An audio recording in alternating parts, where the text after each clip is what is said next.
నీ వశమయ్యున్న ప్రాణాత్మదేహమును పరిశుద్ధపరచుటయే నీకిష్టమాయెను.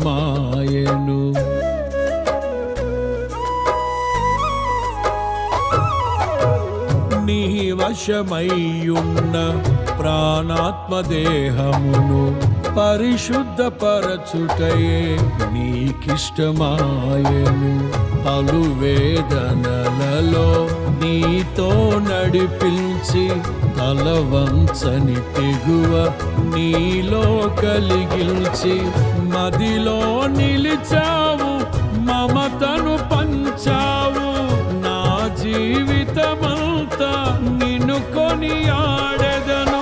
ఎంతగా కీర్తించినా నీ రుణము నేనే తీర్చగలనా? ఇదే కదా నీలో పరవశం.